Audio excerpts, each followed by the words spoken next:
ലാൽ സാറിൻ്റെയും അച്ഛനായിട്ട് ഞാൻ അഭിനയിച്ചിട്ടുണ്ട്. മായയുടെ അണ്ണാ നമസ്കാരം. നമസ്കാരം, എല്ലാവർക്കും നമസ്കാരം. ഞാൻ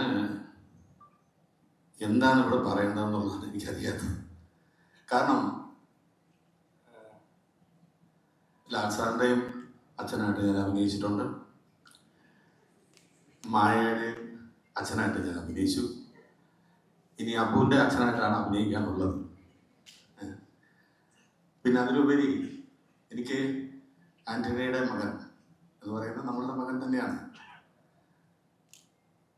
നല്ല ആർട്ടിസ്റ്റാണ്.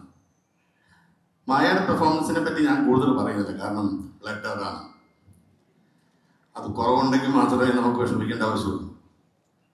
വളരെ തന്മയത്വത്തോട് ഞാൻ അഭിനയിച്ചിട്ടുണ്ട്. എന്താ പറയുക, സത്യത്തിൽ മായ അഭിനയിക്കുന്നതായിട്ട് തോന്നൂല, ബിഹേവ് ചെയ്യുന്നതായിട്ട് തോന്നുന്നു. അതാണ് ഏറ്റവും വലിയ ഭാഗ്യം.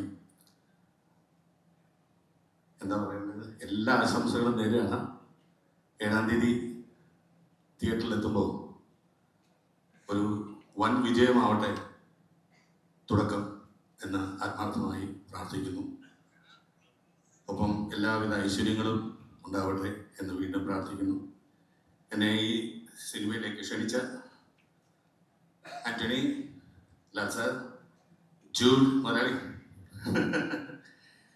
മറ്റേ ഇതിൻ്റെ കൂട്ടത്തിൽ പ്രവർത്തിച്ച എല്ലാവർക്കും ഹൃദയത്തിൻ്റെ ഭാഷയിൽ നന്ദി രേഖപ്പെടുത്തുന്നു. ഒരിക്കൽ കൂടി എല്ലാ ആശംസകളും നേരുന്നു. Thank you very much.